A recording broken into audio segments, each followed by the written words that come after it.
Voici l'épisode 2 avec Maryse Piché. Bienvenue au podcast Au-delà du yoga. Je me présente Mireille Bourque, je suis professeure de yoga. Je suis aussi la créatrice de Biwana.com, une plateforme virtuelle de yoga et de méditation. Mon équipe et moi, nous avons pensé créer aussi un podcast où nous allons recevoir de semaine en semaine des entrepreneurs, des créateurs, des artistes qui vont nous partager leurs outils de bien-être avec lesquels on va discuter de différents modes de vie, on va parler de nutrition et de tout ce qui nous fait du bien. Donc, en d'autres mots, ce podcast est un podcast pour se faire du bien.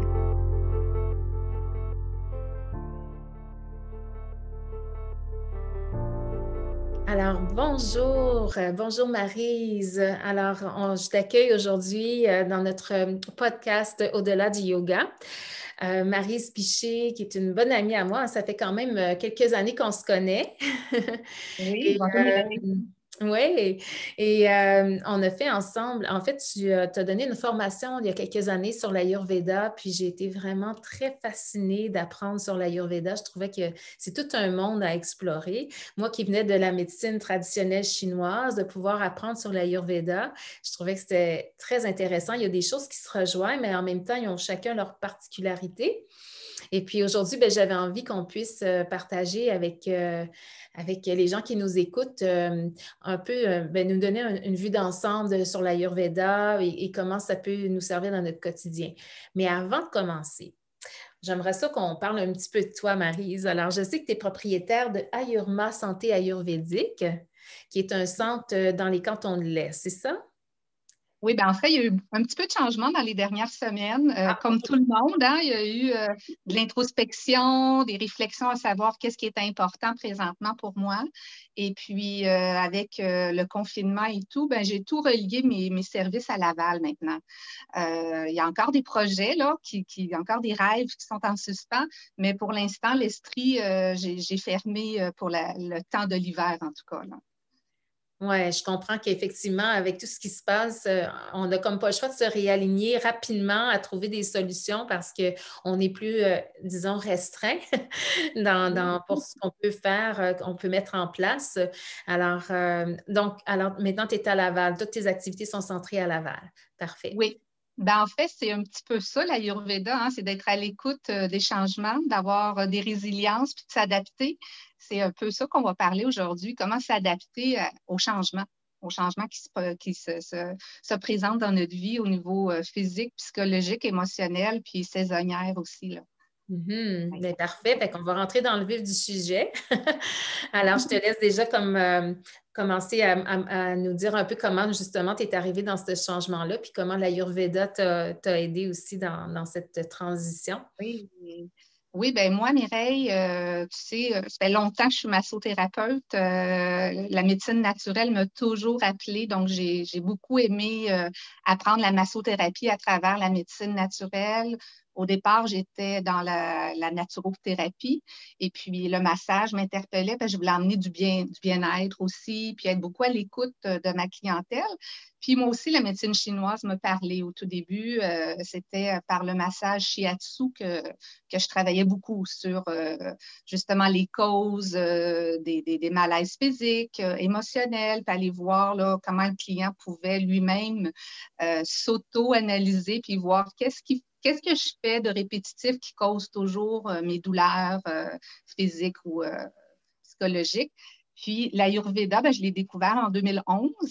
En 2011, je suis tombée sur un livre qui me parlait beaucoup parce que justement, on parlait aussi de l'alimentation, un peu plus des plantes, des épices, comment intégrer des choses à notre alimentation, puis beaucoup de méditation et de yoga, que je trouvais que c'était une médecine qui allait encore plus chercher là, au niveau holistique pour pouvoir aider moi-même avant tout, puis ma clientèle à travers ça. Donc, on utilise beaucoup de mots sanscrits dans l'Ayurveda parce que c'est une médecine de l'Inde, hein, c'est la plus vieille médecine là, qui a existé bien avant la médecine chinoise. Les Chinois se sont inspirés de l'Inde pour en faire leur discipline, mais dans le fond, c'est comment vivre le plus longtemps possible en santé. C'est ça que ça veut dire Ayurveda, c'est la science de longévité. Qu'est-ce que je peux mettre en action aujourd'hui pour que plus tard, je sois en équilibre au niveau de ma santé? Donc, c'est vraiment intéressant d'aller toucher toutes les sphères de la santé naturelle. Ah, super. Ouais. Puis, ben, je ne sais pas si tu veux, je te parle un petit peu comment moi j'ai intégré ça dans ma vie quotidienne. Euh, Oui. Dans ma vie quotidienne, dans le fond, ce que j'ai le plus pratiqué, c'est la méditation. La méditation, quand on vit des événements aussi de stress, on le sait, hein, cette année, on en vit pas mal, c'est simplement de se recentrer sur soi, puis d'être à l'écoute de notre respiration, de comment on se sent. Puis la méditation, pour moi, ça m'a aidé aussi à prendre des décisions quand on n'est pas sûr, hein, Fait d'intégrer la méditation tous les jours, même si c'est 5 minutes ou 10 minutes, ça m'a vraiment permis de me recentrer sur moi-même avec les événements que j'ai vécus, que ce soit un deuil, que ce soit la perte d'un travail, que ce soit un déménagement. On vit constamment dans le déséquilibre, constamment. Puis, c'est l'outil qui m'a le plus aidé. Puis, par la suite, ben, c'est sûr que de regarder aussi qui j'étais, d'être à l'écoute qui on est, parce qu'on est influencé par tous les éléments, hein, que ce soit sur la planète, dans les astres, sur les saisons. On est constamment influencé. Donc, on a quand même une dominance de nature. Hein? On utilise beaucoup de questionnaires à savoir qui on est dans l'Ayurveda, qui on est de naissance, qu'est-ce que nos parents nous ont donné génétiquement, mais aussi qui on est devenu au fil des années. Quel mode de vie on a pris pour être ce qu'on est aujourd'hui? Donc, quand on sait qui on est, bon, c'est plus facile après de faire des choix pour demeurer en équilibre avec notre vraie nature. Je trouve ça intéressant parce qu'effectivement, il y a toujours une évolution. Puis des fois, on a tendance à se définir d'une certaine façon. Puis en même temps, je trouve que ça limite quand on se dit, ben moi, je suis ça, alors qu'on peut être beaucoup plus. Puis on a un impact aussi sur qu'est-ce qu'on peut changer.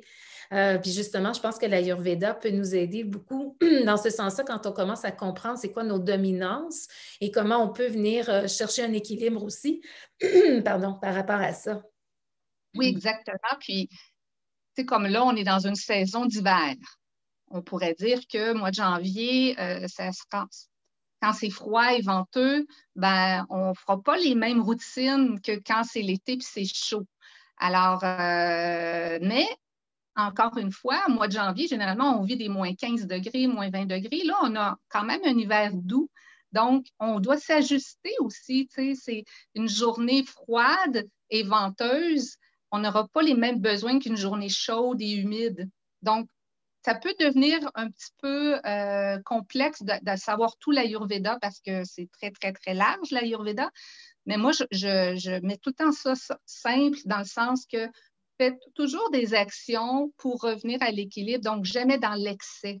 Donc, s'il fait froid, ben réchauffez-vous. Donc, juste revenir à l'équilibre. Comment se réchauffer? Oui, on peut mettre une tuque, un foulard, des mitaines, puis aller quand même profiter de l'extérieur, mais aussi dans toutes les actions qu'on fait, que ce soit ce qu'on boit, ce qu'on mange, bien, on doit toujours aller à l'inverse pour revenir à l'équilibre, qu'il n'y ait jamais d'excès de froid dans notre corps, jamais d'excès d'humidité dans notre corps. Donc, c'est toujours d'être simplement, OK, ben là, il y a un petit peu trop de ça, je vais ajuster. Puis c'est ça que j'aime de ton approche aussi, Mireille, dans ton yoga. Je te suis beaucoup aussi sur ton site. Puis c'est d'être à l'écoute de son souffle, d'être à l'écoute de nos besoins. Une journée qu'on se sent fatigué, c'est constamment de se ramener. C'est quoi qui est en excès aujourd'hui dans ma journée? Est-ce que c'est mes pensées? Est-ce que c'est mes émotions? Est-ce que j'ai froid? Est-ce que j'ai trop mangé justement de salade, de crudité, de boissons froides? Donc, c'est normal que peut-être que mon corps a besoin de se réajuster par des aliments pour que ce soit des épices réchauffantes. Donc, c'est simplement de revenir constamment à l'équilibre. Donc, de suivre, oui, les saisons, mais suivre aussi notre saison à nous, donc notre intérieur, selon ce qu'on vit chaque jour. C'est une belle introspection, je trouve, l'Ayurveda. Ça permet de nous analyser constamment. Oui, je trouve ça intéressant. Puis, j'ai de la misère avec ma voix. Pardon. Et c'est aussi de pouvoir même s'ajuster au courant d'une journée parce que j'imagine aussi le matin, le midi, le soir, nos besoins vont être différents aussi parce que le matin, on débute une journée, mais pour la majorité des gens, à moins qu'on travaille sur des chiffres, mais disons pour la majorité des gens, c'est le matin, on a un besoin qui est différent de le soir, par exemple, où là, on diminue l'activité puis on se prépare vers le sommeil. Oui, puis encore là, il y a des cycles dans une journée que c'est plus, mettons, facile de faire telle activité. Mais encore là, quand mes clients me demandent, ben, c'est quand le meilleur moment de faire mon yoga? C'est quand le meilleur moment de méditer? Ben, je leur dis, ça dépend de toi. Parce que moi, je sais que je suis très créative le matin. Pour moi, méditer le matin, c'est tout un challenge parce qu'il y a trop d'activités cérébrales qui se passent. J'ai trop de créativité. Donc, pour moi, j'écris. Le matin, c'est l'écriture, c'est la création. Puis la méditation va être plus bénéfique pour moi en fin d'après-midi parce que c'est là où est-ce que je sens de la fatigue, que j'ai besoin de me déposer. Puis, oups, mon énergie revient en soirée. Donc, il n'y a pas de recette magique. Il n'y a pas qu'une seule façon de faire. C'est ça que j'aime. Puis mon approche aussi, dans mes massages, mes soins, je n'ai pas la même approche avec tout le monde. Je vais personnaliser vraiment avec qui tu es, puis à quel moment, toi, tu as tes forces et tes faiblesses. Parce qu'on est tous différents aussi, là. C'est ça la magie d'être à l'écoute de soi, là. Oui. Puis j'aimerais ça on regarde un petit peu, donc on parle du froid, du chaud, le vent. Déjà, on commence à penser aux éléments, puis donc je sais que les éléments ont justement une influence, que ce soit au niveau de notre personnalité, si on peut dire, notre énergie, et puis ben, nos comportements généraux, notre façon de gérer les choses. Alors, j'aimerais ça qu'on regarde un petit peu, admettons, les traits qu'on pourrait retrouver selon les éléments ou les qualités qu'on pourrait trouver, puis en déséquilibre, juste rapidement, qu'on puisse regarder un peu donner une Ouais. petite idée pour les gens qui ne connaissent pas du tout l'Ayurveda, par exemple. Pour ceux que c'est la première fois qu'ils entendent le mot Ayurveda, c'est déjà un mot assez complexe à retenir. Moi, je le divise en 2 syllabes, Ayur pour science et Veda pour... non, Ayur pour la vie, Veda pour science. Donc, chaque mot sanskrit qu'on va utiliser, vous allez continuellement relire ou réentendre Pitta, Vata et Kapha, qui représentent 2 éléments dans chaque dosha. On appelle ça des doshas. Et contrairement à la médecine chinoise, où est-ce qu'on parle beaucoup de bois, de métal, dans l'Ayurveda, on va relier, mettons, Vata avec l'air et l'éther, l'espace. Donc, Vata, c'est un dosha, c'est une personnalité qui a beaucoup d'idées. Donc, quand on parle de rapidité, de vent, de mouvement, on va parler de Vata. Donc, Vata est très créatif parce que chaque dosha va être vraiment localisé dans un endroit dans le corps plus spécifique. Et on parle beaucoup du cerveau de la tête pour Vata. Donc, ce sont des gens très dans l'imaginaire, la créativité, dans la spiritualité. Puis, ça va faire des artistes incroyables parce qu'ils ont constamment des idées. Par contre, on parlait d'excès tantôt, de déséquilibre. Si Vata est trop en action, trop dans les idées, ben c'est souvent eux qui vont avoir plus de difficultés à dormir parce que ça peut les réveiller d'avoir trop d'idées en plein milieu de la nuit. Donc, l'insomnie, les idées qui n'arrêtent jamais, le petit hamster qu'on appelle. Donc, pour eux, c'est vraiment recommandé de toujours méditer avant de dormir pour calmer ces idées-là. Et puis, dans la saison, on parle de saison dominante aussi, Vata, c'est beaucoup l'automne et l'hiver, justement, où est-ce qu'il y a beaucoup de vent, beaucoup de sécheresse.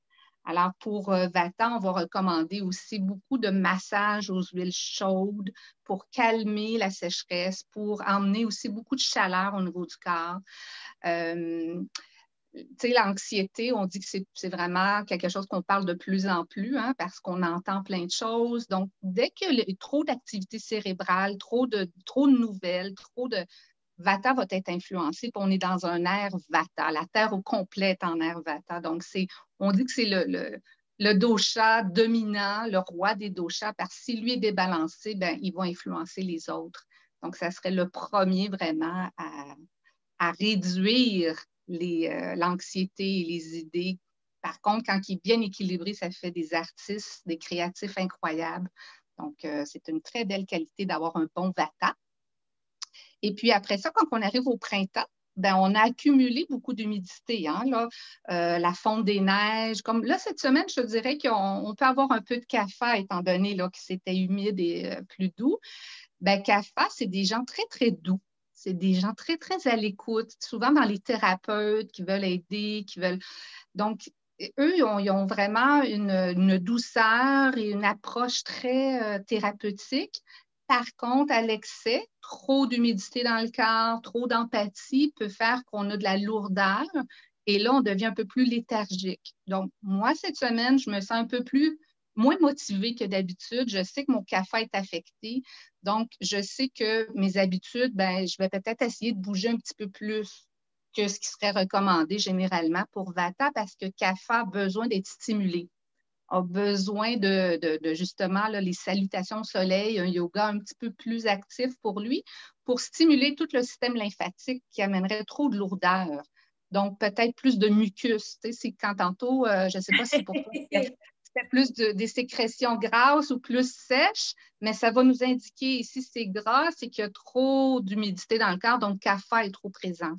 Ouais. Tandis que si c'est sèche et ça pique, là, c'est la sécheresse Vata. Donc, c'est là qu'est le fun de regarder qu'est-ce qui se présente dans mon corps. Comment je peux faire évacuer le mucus en trop, cette fatigue, cette lourdeur-là? Ben, ça va être justement par l'alimentation, un peu plus épicée, stimuler le système digestif, puis stimuler tout le système lymphatique et sanguin pour CAFA. Je trouve Donc, ça au intéressant. printemps, pardon? Oui, je trouve ça intéressant que tu dises ça parce que hier, justement, je suis allée marcher dans le bois, puis je suis partie, j'ai annoncé de la neige, finalement, c'était de la pluie. Fait que j'ai été 1 heure et demie à marcher sous la pluie. Je suis revenue à la maison complètement mouillée. J'ai pris une douche chaude pour me réchauffer. Puis là, tu vois, ce matin, c'est ça, j'ai la gorge qui. C'est fou comment le corps réagit rapidement, surtout si tu as déjà du café assez dominant en toi, parce qu'avec la douceur que tu as, je suis sûre que tu en as. Puis tu l'as sûrement développé aussi avec les années. Donc, on est facilement déséquilibré par le changement de température, le changement de. Tout nous influence, en fait. Et puis au printemps, ben, les activités qu'on va suggérer vont être différentes de ce qu'on suggère à l'hiver. Notre yoga va être différent, nos activités physiques vont être différentes, notre alimentation va être plus sèche, moins humide. Et puis quand arrive l'été, ben là, c'est le Pitta, ça, c'est le feu. Le feu, lui, Pitta, c'est des gens très dynamiques, c'est des gens très leaders. C'est souvent des leaders d'entreprise parce qu'ils ont un feu toujours allumé. Ils sont capables de prendre des décisions, ils sont capables de leader une équipe. Il faut toujours qu'il y ait des projets. Donc, ça fait des bons leaders en entreprise, des bons dirigeants. À l'excès, trop de feu, ben, trop de soleil, trop d'alcool, trop d'activités excessives peut faire que ça devienne des gens peut-être plus irritables.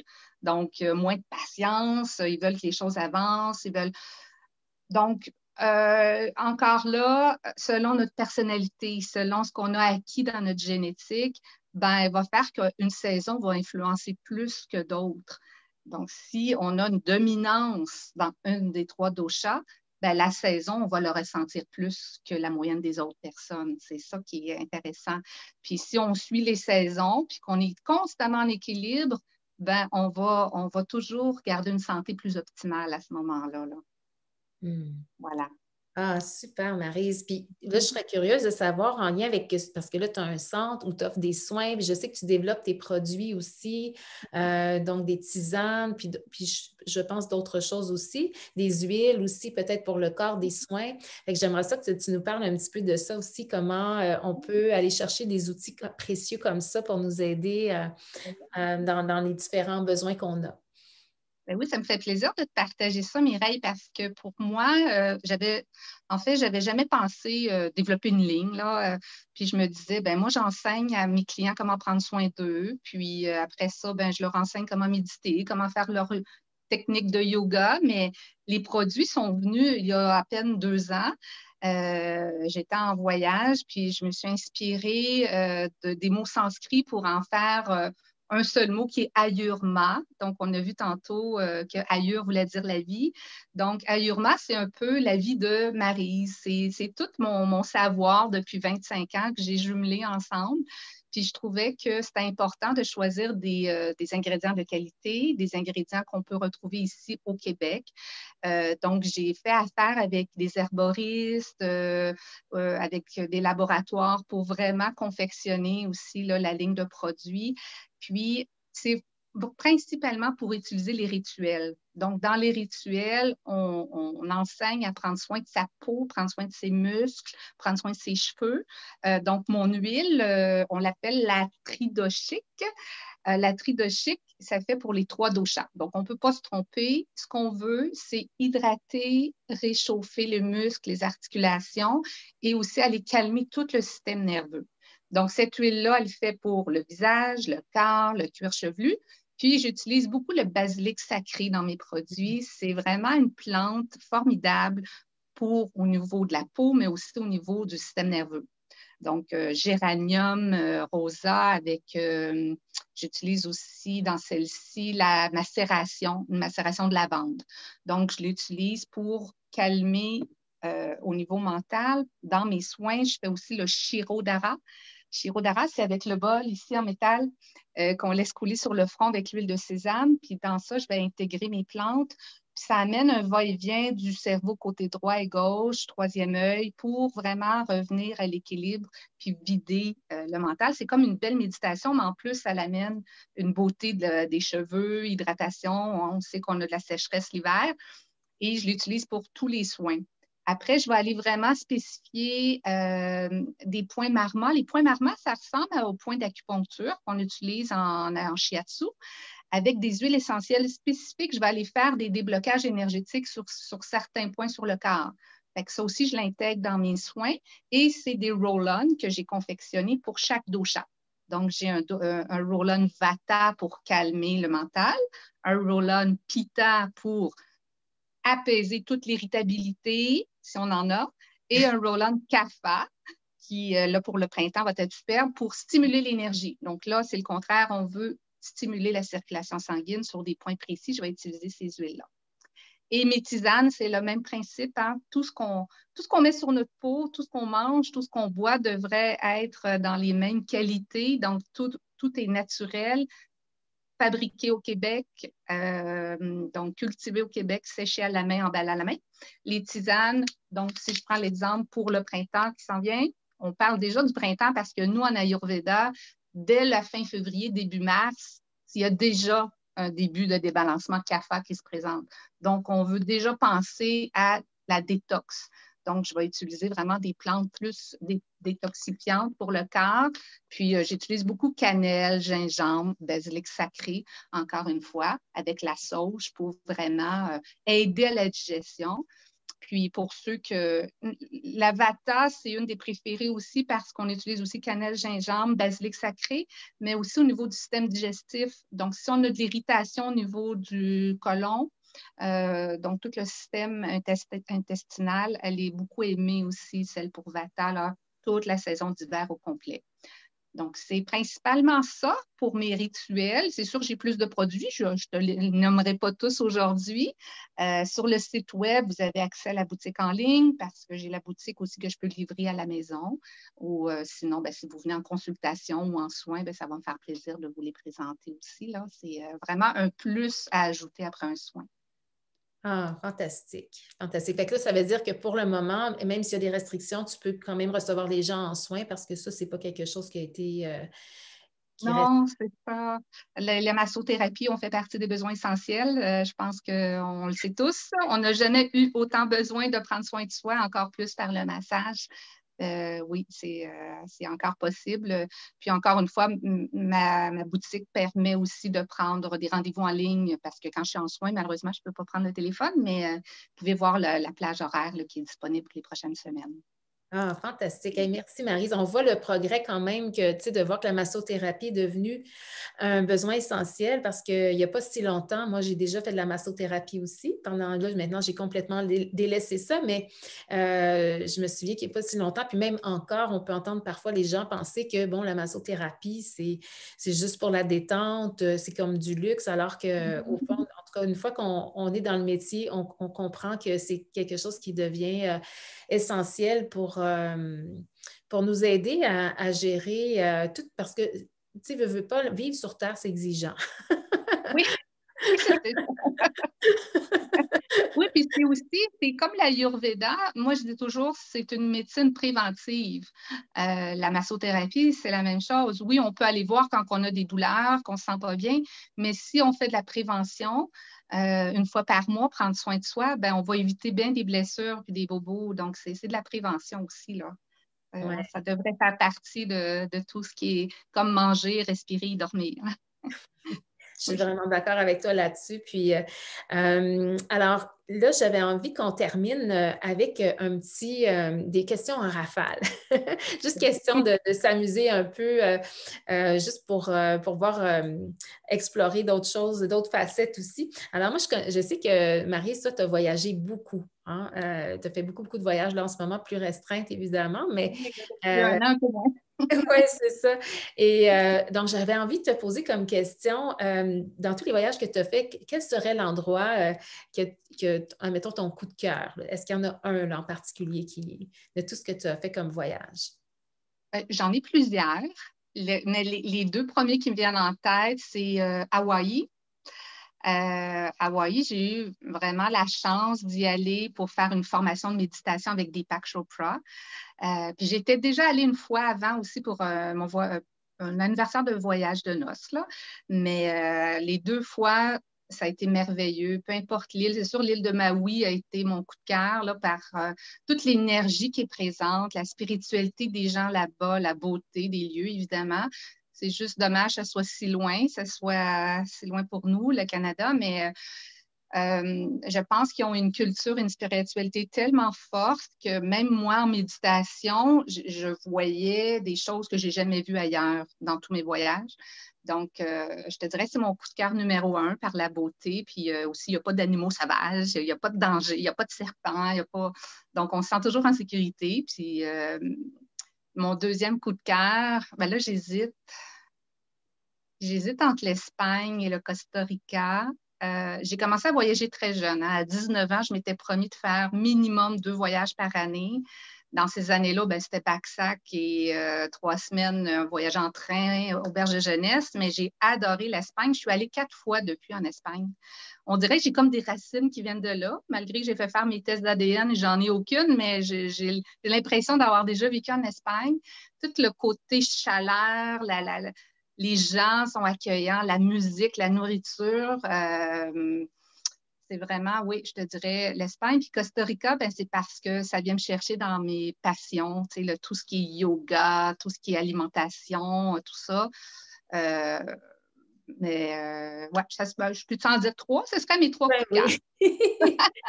Mais je suis curieuse, quand tu parles du Costa Rica, du yoga puis de l'alimentation, tu fais référence parce qu'il y a beaucoup de retraites qui se font là-bas, j'imagine, c'est ça? Oui, le festival aussi annuel de yoga qui rassemble vraiment des milliers de personnes. Là, on dirait qu'on se ressemble tous là, quand on est unis avec ces gens-là. Là, ça donne.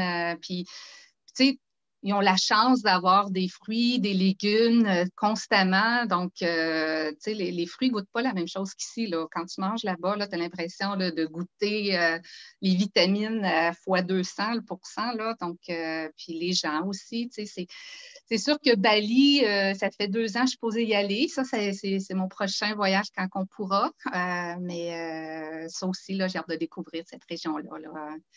Encore une fois, pour la culture, puis s'imprégner des gens, de leur spiritualité là-bas aussi. Ouais. Et qu'est-ce que tu dirais que serait une qualité pour un bon voyageur? La qualité première à avoir? Bonne question. Euh, l'ouverture. L'ouverture, parce que si on a une seule façon de penser, une seule façon de vivre, puis qu'on pense que c'est la bonne, ben, de voyager, ça permet de voir, non, il y en a d'autres de possibles aussi. L'ouverture des autres cultures, oui, je te dirais que ça serait une des premières qualités. S'imprégner de ça aussi, là, d'ouvrir à d'autres possibilités qu'on ne connaît pas encore.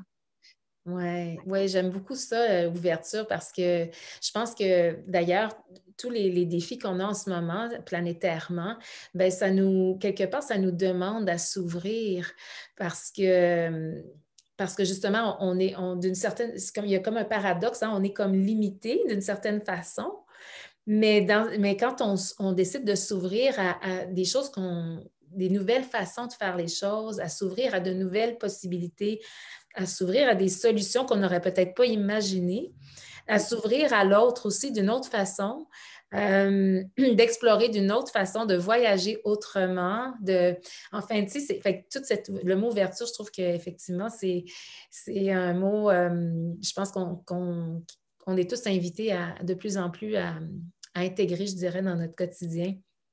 Oui, vraiment, vraiment. Puis j'ai hâte de pouvoir me permettre de recommencer à voyager, là, comme tout le monde. Là. C'est quelque chose qu'on dirait qu'on ne peut pas arrêter, même si la vie change, même si la Terre, la planète change. Quand on a goûté à ça, on a juste envie de continuer, puis encore plus. Ouais. Oui, je suis d'accord avec toi. Moi aussi, j'ai hâte. J'ai un crédit voyage, alors Ah oui. j'attends de pouvoir repartir en voyage. Alors, on va voir comment les choses vont continuer de progresser d'une façon, on l'espère, favorable. Et puis, le mot de la fin, si j'avais à te demander ton mot, justement le mot pour 2021, quel serait le mot? Oh, grande question, grande question. Euh, Patience, Hmm. patience. Ouais. Je sais pas si tu veux le pourquoi de la patience, mais moi, j'ai été quelqu'un de feu très longtemps dans ma vie, donc très de pita élevé. C'est pour ça que j'ai tout le temps été en affaires, probablement. Tout le temps des projets par-dessus projets, puis toujours vouloir projeter. Et maintenant, ben, c'est au jour le jour, hein. On peut continuer à rêver, il ne faut pas s'empêcher de rêver, mais la patience fait qu'on a plus de résilience, puis qu'on prend une chose à la fois. La- il y a plein de mots qui me viennent en tête là, maintenant, là, la confiance aussi, mais le premier à mettre en démarche là, pour 2021, ça va être la patience, pour moi, en tout cas. Ouais. Oui, je trouve que ça fait, ben, je te dirais que ça fait sens. Puis en même temps, oui, après ça, les autres mots qui viennent, mais je pense que déjà dans la patience, d'une façon ou d'une autre, il y a comme une confiance qui est là parce que Voilà. un vient avec l'autre d'une certaine mesure, tu sais. Peut-être pas Ouais. aussi, on le perçoit peut-être pas de façon concrète, mais quelque part, quand on décide d'être patient, c'est parce qu'il y a comme un espoir, il y a une foi qu'il y a quelque chose qui va se développer, puis à chaque chose à son rythme. Et Exactement. en tout Ouais. cas, moi, c'est un mot que j'ai pas toujours été patiente dans ma vie, mais parce que moi aussi, Ça se d'une développe. certaine façon, ouais, autant que, tu sais, tu me dis, oui, la CAFA, douceur, mais je suis aussi, je dirais aussi à l'extrême, pita, feu. Je suis une fille très, quand je décide quelque chose, j'y vais à fond, puis je suis assez intense dans mes choses. Fait que moi aussi, il faut que j'apprenne à équilibrer et donc amener de la patience. C'est ça, c'est ça. C'est ça l'équilibre de notre travail, autant pour toi que pour moi, le fait qu'on est aussi dans le thérapeutique, d'aider les gens, ben, on développe notre CAFA. Même s'il n'était pas trop présent, on a appris à le développer. Donc, ça vient équilibrer notre pita qui a besoin constamment, mais c'est ça la beauté. C'est que, en fait, les trois doshas devraient s'entraider toujours un envers l'autre pour revenir toujours dans l'équilibre des trois. Donc, le choix du travail est très important aussi pour équilibrer ce qui est en excès. Hmm. Ouais. Ah, super. Hey, merci Maryse, tellement de nous avoir éclairés sur l'Ayurveda. J'espère que pour ceux et celles qui nous écoutent, que ça a été aidant et puis que vous allez pouvoir trouver des bons outils. Puis je vais m'assurer d'inscrire toutes les informations pour ton entreprise, Maryse, pour que les gens puissent te retrouver, qu'ils puissent faire l'essai de tes produits aussi. Et en tout cas, je vous le recommande fortement parce que Maryse, c'est vraiment une personne formidable. Merci tellement, tellement. Merci Mireille, puis j'ai hâte de te voir. Oui, moi aussi. Alors, très contente de t'avoir reçu aujourd'hui pour le podcast Au-delà du yoga et puis au plaisir de se retrouver très bientôt. Alors, prends soin de toi. À bientôt. Bye. Bye bye.